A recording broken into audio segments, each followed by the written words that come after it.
मेरे पास करीबन 60 बीघे से ज्यादा लीची और आम की खेती है। लीची देहरादून की सबसे ज्यादा पॉपुलर रही है। जून के आसपास तैयार होता है। मई लास्ट से लेके जून के एंड के महीने में 25 से 30 दिन की एक बहार आती है। मेरा नाम भानु प्रताप सिंह चौधरी है। मैं लीची और आम की खेती करता हूँ देहरादून जिले में। इस खेती से रिलेटेड मैं दो एक चीजें आपको बताना चाहूंगा। लीची देहरादून की सबसे ज्यादा पॉपुलर रही है। देहरादून की लीची विश्व प्रख्यात रही है, लेकिन अनफॉर्चुनेटली वो सिकुड़ती जा रही है, संकुचित होती जा रही है।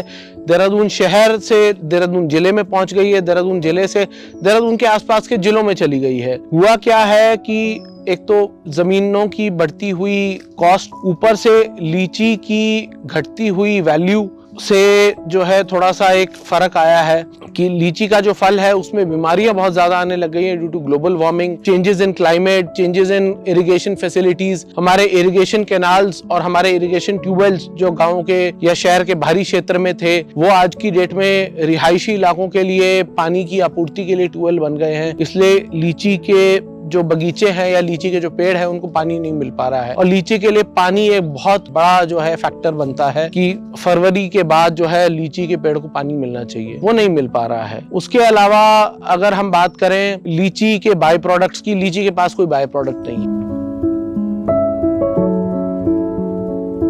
लीची का फल जो है देहरादून क्षेत्र की अगर हम बात करें तो जून के आसपास तैयार होता है। मई लास्ट से लेके जून के एंड के महीने में 25 से 30 दिन की एक बहार आती है जिसमें लीची का फल तैयार होता है और उसी दौरान बारिश भी होती है जिस वजह से लीची का फल फट भी जाता है। बट एनी हाउ, क्योंकि जो लोग देहरादून का लीची का फल पसंद करते हैं और लीची के फल की एक अपना टेस्ट होता है, उससे कोई फर्क नहीं पड़ता है। लेकिन ये जो पीरियड है, इस पीरियड में हमारे पास आम की भी एक बहार आती है देहरादून क्षेत्र में, जो कि एक बहुत ही प्रोमिनेंट फैक्टर है जिसने हॉर्टिकल्चर सेक्टर में लीची को पीछे छोड़ दिया है और जो है दूसरे फलों को आगे ले आया है, क्योंकि आम के बाय प्रोडक्ट्स बहुत हैं। आम अगर हमारा 25 दिन पहले भी टूट के गिर जाए किसी वजह से, तो आम का हमारा बाय प्रोडक्ट जो है, जो हमारा प्री मैच्योर्ड आम है, वो मंडी में बिक जाता है। वो किसी ना किसी प्रोडक्ट में, चाहे अमचूर में हो, चाहे आम की चटनी में हो या किसी और प्रोडक्ट में, वो बिक जाता है। लेकिन लीची जो है, लीची अगर कच्ची टूट के गिर जाए तो वो वेस्ट है। लीची इज अ वेस्ट। लीची अगर हमारे बगीचे से जो है बिना पके हुए निकल गई तो उसका कोई मूल्य नहीं मिलेगा हम। तो हमें यह देखना पड़ता है कि हमारा एक पेड़ अगर 1 कुंटल लीची प्रोड्यूस कर रहा है फॉर एग्जांपल, तो उसमें से अगर हमारा 30 किलो लीची अगर 15 दिन पहले, 10 दिन पहले नीचे टूट के गिर गया ड्यू टू आंधी, तूफान, जंगली जानवर, व्हाटएवर, तो वो हमारे किसी काम का नहीं है। लेकिन अगर आम अगर जो है हमारा 15-20 दिन पहले टूट के गिर जाता है, हम उसको चुक कर, हम उसको इकट्ठा कर हम उसको मंडी में बेच सकते हैं as a byproduct of our production facility. तो इस वजह से लीची थोड़ा सा संकुचित होती जा रही है। हालांकि लीची का जो टेस्ट है, जो जायका है देहरादून का, वो कम नहीं हुआ है और वो एज इट इज बरकरार है। जो देहरादून की लीची है पटना की लीची से कंपेयर की जाती है, पटना की लीची देहरादून के आगे कुछ नहीं है। देहरादून की लीची का जो अपना टेस्ट है, जो अपना जायका है, जो अपना टेक्सचर है, जो अपना फ्लेवर है, वो कहीं नहीं गया है। देहरादून की लीची आप 6 महीने तक जो है उसका एक स्क्वॉश बना के रख लीजिए या उसका कोई एक प्रोडक्ट बना के रख लीजिए, वो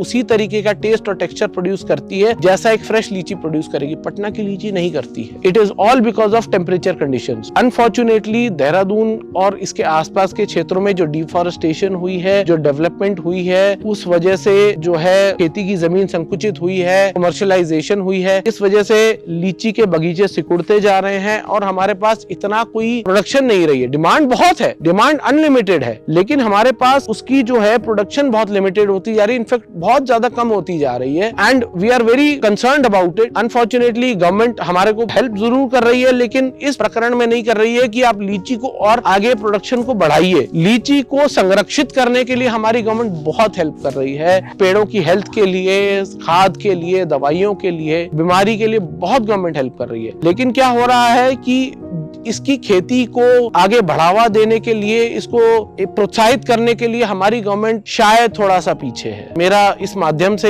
एक रिक्वेस्ट भी रहेगी हमारी उत्तराखंड गवर्नमेंट से, स्टेट गवर्नमेंट से, हमारे स्टेट हॉर्टिकल्चर डेवलपमेंट डिपार्टमेंट से और हमारी सेंट्रल गवर्नमेंट से कि देहरादून की जो एक हेरिटेज है लीची, इसको जो है ना सिर्फ बढ़ाया जाए बल्कि इसको प्रोत्साहित किया जाए ताकि ये और ज्यादा बढ़ सके और हमारी आने वाली जनरेशन इसको एंजॉय कर सके। देखिए, सबसे पहली जो मेन और इम्पोर्टेंट बात है कि लीची के पेड़ को पानी ऑब्लिक इरिगेशन की बहुत जरूरत है, बहुत आवश्यकता है। अगर आपके घर में भी एक आधा पेड़ है, या आपके घर के पीछे कोई किचन गार्डन है, या फिर आपका एक बहुत बड़ा खेत है, बगीचा है जिसमें काफी सारे पेड़ हैं, आप उनको ढंग से इरिगेट कीजिए।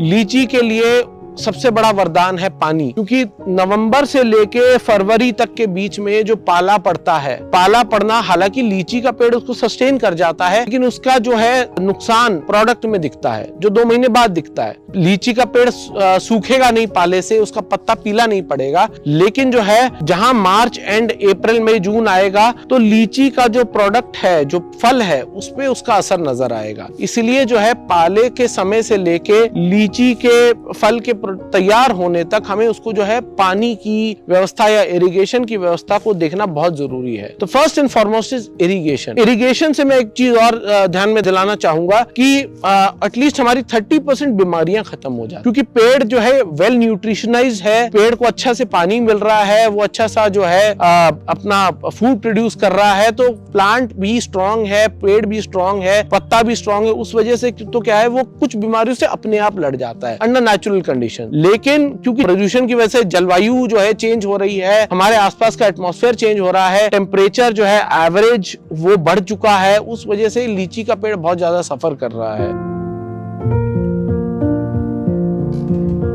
देखिए, सजग फार्मर जो होता है वो इन चीजों से अवेयर रहता है, वो अपने क्षेत्र में उसके बीमारी आए ना है, वो आसपास के क्षेत्रों की जो है एक नॉलेज रखता है, उसको पता रहता है कि क्या चल रहा है, क्या नहीं चल रहा है, कि इलाके हमारे आसपास के क्षेत्रों में, हमारे आसपास के मैंगो बेल्ट में क्या बीमारी आ रही है, क्योंकि आज नहीं तो कल, अगले महीने नहीं तो अगले हफ्ते, शायद अगले साल वो बीमारी हमारे इलाके में जरूर आएगी। जो है इस चीज को हम लोगों को बड़ा ध्यान रखना पड़ता है। जाले पड़ने वाली बात होती है, जाले पड़ने वाली एक बहुत ही कॉमन बीमारी है जो कोर पड़ने से पहले आम के पेड़ में पड़ता है, एंड अगर हम उस पर ध्यान ना दें तो हमारे जो आम का फ्रूट है, फ्रूट से पहले जो फल है और उस पे पड़ने वाला जो कोर है, उस पे 80% तक फर्क डाल सकता है। तो हम we need to be vigilant about that, हमें थोड़ा ध्यान रखना पड़ता है, दवाइयों से रिलेटेड हमें थोड़ा सा सजग रहना पड़ता है, और हमें अपने बगीचे में रेगुलर राउंड मारना पड़ता है। राउंड मारने के बाद जब हम ये देखते हैं कि हमारे बगीचे में ये प्रॉब्लम आ रही है, चाहे 1 पेड़ में आ रही है, चाहे 4 पेड़ में आ रही है, चाहे 10% बगीचे में आ रही है, सबसे पहली बात यह है कि हमें पूरे बगीचे को सैनिटाइज करना है उस चीज से। Reason being it's like a fungus,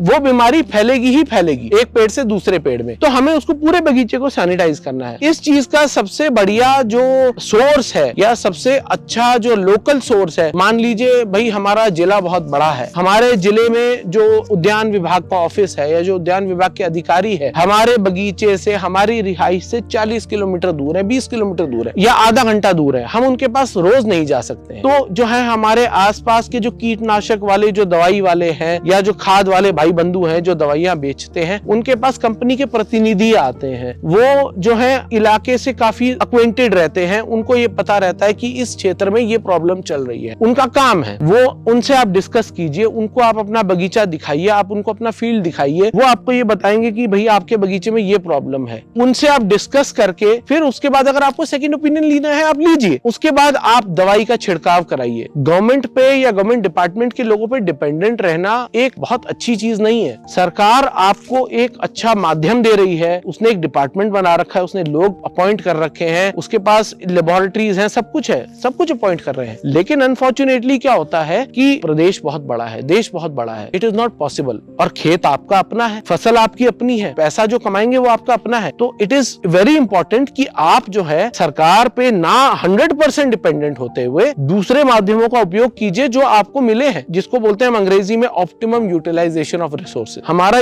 optimum utilisation of resource ये है कि हमारे आसपास के जो कीटनाशक या फिर जो दवाई वाले विक्रेता बंधु हैं, उनके जो एरिया सेल्स ऑफिसर्स हैं, जो कि काफी इन चीजों में ना कि एक्सपीरियंस्ड हैं बट की नॉलेजेबल हैं, उनको आप अपने बगीचे में लाइए, आप उनको अपना दिखाइए कि मेरे पास ये प्रॉब्लम्स हैं, वो आपको दवाइयां सजेस्ट करेंगे।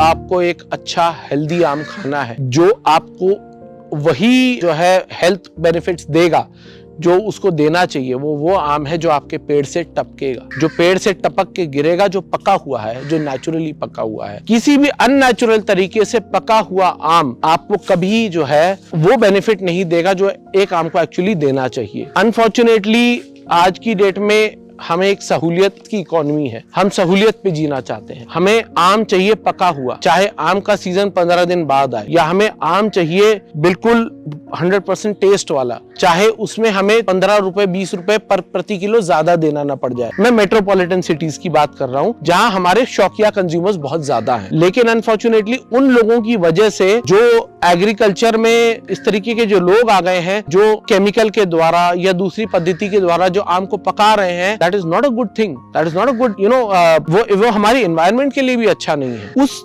पद्धति के द्वारा जो पका हुआ आम है उसकी गुठली ढंग से मैच्योर नहीं हुई है। उसकी गुठली का जब हम पेड़ उगाएंगे वो पेड़ का जो प्रोडक्ट होगा वो इतना अच्छा नहीं होने वाला है। अगर मेरा एक पेड़ जो मैंने उगाया है, अगर वो एक पेड़ फुल मैच्योर्ड होने के बाद 100 किलो आम प्रति सीजन देता है मुझे, और मैंने उसका आम तोड़ा जो कि प्री मैच्योर्ड आम था, मैंने उसको किसी जो है दूसरी पद्धति के द्वारा पका के बेच दिया, और वो बेचने के बाद अगले व्यक्ति ने सोचा कि मैं थोड़ा नेचर के लिए फ्रेंडली हो जाऊं, मैं उस गुठली को दबा के पेड़ उगा लूं, पेड़ उग भी जाएगा, आम भी लगेंगे। लेकिन अगर मेरा ये पेड़ 100 किलो आम प्रति सीजन देता है, वो पेड़ 30 किलो या 60 किलो आम के बीच में रुक जाएगा, क्योंकि वो गुठली मैच्योर्ड हुई नहीं उतनी।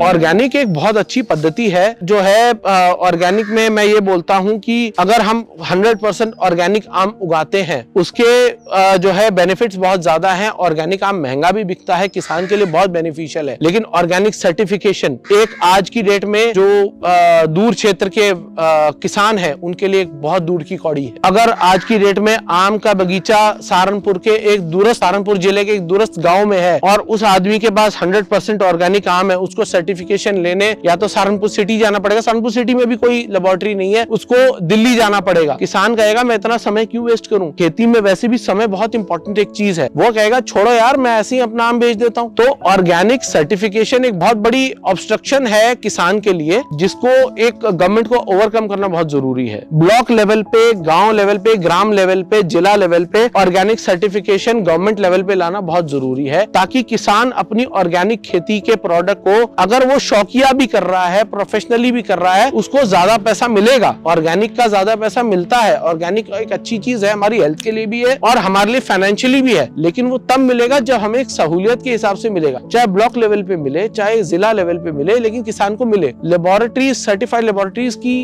अभाव जो है हम लोग को बहुत दिक्कत दे रहा है।